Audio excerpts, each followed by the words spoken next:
Big Boss season 9 ஆரம்பிச்சு 2 நாள்ல பயங்கரமான சண்டைகள் போயிட்டு இருக்கு அப்படின்னு நம்ம சொல்லலாம். ஓகே, பார்க்கறதுக்கு செம ஜாலியா இருக்குப்பா அப்படின்றது ஒன்று இருக்கு. ஏன்னா வந்து என்டர்டைனிங்கா இருக்கணும். ஏன்னா நிறைய ஃபேஸஸ் நமக்கு தெரியாத ஃபேஸஸா இருந்துட்டு வந்துட்டு இருக்காங்க. இந்த நிலையில வந்து இந்த 2வது நாள் சண்டை அது முதல் நாள்ல ஆரம்பிச்சிருச்சு அப்படின்றது ஒன்று இருக்கு. டாக்டர் திவாகர், அதாவது வந்து வாட்டர்மெலன் ஸ்டார் அழைக்கப்பட்ட டாக்டர் திவாகர் அவர்கள் வந்து வெளியே நம்மளை எல்லாரையுமே இரிட்டேட் பண்ற மாதிரி பேசி நம்ம எல்லார்கிட்டயுமே வந்து பயங்கர ஹேட்ரேட்டை சம்பாரிச்சுட்டு தான் இந்த பிக் பாஸ் வீட்டுக்குள்ள போயிருக்காரு அப்படின்றது ஒன்று இருக்கு. முக்கியமா அவர் அந்த சாதி ரீதியான பேசின பிரச்சனைகள் வந்து அவரை வந்து வெறுக்க வச்சிருச்சு அப்படின்னு நம்ம சொல்லலாம். அந்த அளவுக்கு மோசமான ஒரு கேவலமான ஒரு பிறவியா அவர் நம்ம கணக்கு தெரிஞ்சாரு. ஆனா அவர் பிக் பாஸ் வீட்டுக்குள்ள போகும்போது இந்த விஷயத்தெல்லாம் கடந்து அவர் வீட்டுக்குள்ள போறாரு அப்படின்றது ஒண்ணு இருக்கு இல்லையா. அந்த வீட்டுக்குள்ள இருக்கிற எல்லாருமே வந்து அவர் வந்து கார்னர் பண்றது ரொம்ப கிளியரா தெரியுது. அந்த வீட்டுக்குள்ள அவர் எப்படி நடந்துக்கிறாருன்றத பொறுத்து நீங்க அவர் கார்னர் பண்ணா ஓகே. ஆனா அவரோட பாஸ்ட வச்சு நீங்க அவர் கார்னர் பண்றது ரொம்ப தவறா இருக்கு அப்படின்னு நம்ம சொல்லலாம். இதனால என்ன ஆகும் அப்படின்னு பாத்தீங்கன்னா, வெறுக்கப்பட்ட திவாகருக்கு மிகப்பெரிய ஒரு பாசிட்டிவிட்டி வந்து உருவாகுது அப்படின்றது கிளியரா தெரியுது. அதுல முக்கியமா இந்த பிரவீன் அப்படின்ற ஒருத்தர் இருக்காரு இல்லையா, அவர் வந்து பயங்கர ஹேட்ரேட் அவர் மேல குட்டுறாரு. கிளியரா சொல்றாரு,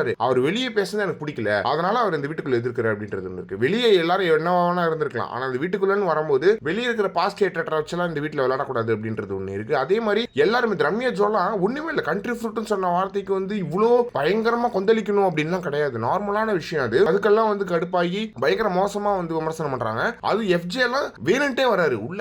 திவாகரை நம்ம அடிச்சா நமக்கு வந்து ஒரு பாசிட்டிவ் வெளியே கிடைக்கும் நம்பி வராங்கன்னு நினைக்கிறேன், தெரியல.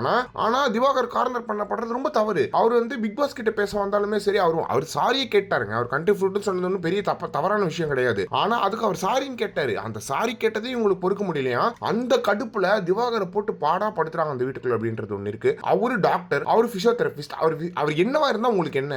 அவர் வந்திருக்காரு பிக் பாஸ் வீட்டுக்குள்ள, எல்லாத்தையும் திறந்து தானே உள்ள வரீங்க, எல்லா அடையாளங்களுமே இல்லாம தானே உள்ள வரீங்க, நீங்களா இருக்க தானே உள்ள வரீங்க, உங்க திறமைகளை நம்பி தானே உள்ள வரீங்க. அதுல வந்துட்டு அவர் டாக்டரா இருந்தா உங்களுக்கு என்ன, டாக்டரா இல்லாட்டி உங்களுக்கு என்ன அப்படின்றது ஒண்ணு இருக்கு. சும்மா அவர் போய் வம்புழுக்கிறது வந்து அவருக்கு பாசிட்டிவிட்டி வழக்கம். அவர் பாசிட்டிவிட்டி வாங்குற ஆளே கிடையாது. திவாகருக்கு அவ்வளவு பாசிட்டிவிட்டி கொடுக்க கூடாது அப்படின்றது ரொம்ப கிளியரான விஷயம். அதுக்கு வந்து எல்லாரும் சேர்ந்து அவருக்கு வந்து ஒரு பாசிட்டிவிட்டி கொடுக்கிறது இருக்கு இல்லையா, அது ரொம்ப தவறான விஷயமா இருக்கு. எனவே அந்த வீட்டுக்குள்ள இருக்கிறவங்க அதை ரியலைஸ் பண்ணணும். இல்லைன்னா விஜய் சேதுபதி வந்து அதை ரியலைஸ் பண்ண வைக்கிறேன். ஏன்னா வந்து அவர் வெளியே என்னவானா இருந்திருக்கலாம், ஆனா வீட்டுக்குள்ள அவர் என்னவா இருக்காரு அப்படின்றத பொறுத்து தான் அவரை நீங்க ஜட்ஜ் பண்ணணும் அப்படின்றது ஒண்ணு இருக்கு. எனவே அவர் வெளியே வரும்போது அவர் தானா ஃபர்ஸ்ட் வீக்ல வெளியே எலிமினேட் ஆயிடுவாரு. ஏன்னா மக்கள் அவ்வளவு வெறுப்புல இருக்காங்க அவர் மேல. நீங்களா அவருக்கு ஒரு பாசிட்டிவிட்டி கொடுத்து ஃபைனல்ஸ் வரைக்கும் வர வச்சிடாதீங்க அப்படின்றது ஒரு கிளியரான விஷயமா இருக்கு. எனவே இந்த வீட்டில் இருக்கிறவங்க அதை ரியலைஸ் பண்ணுவாங்க அப்படின்றதும் தெரியும். இதை பத்தி நீங்க என்ன நினைக்கிறீங்க? இந்த பிக் பாஸ் சீசன் 9 எப்படி இருக்கு அப்படின்றத மறக்காம கமெண்ட் பாக்ஸ்ல சொல்லுங்க.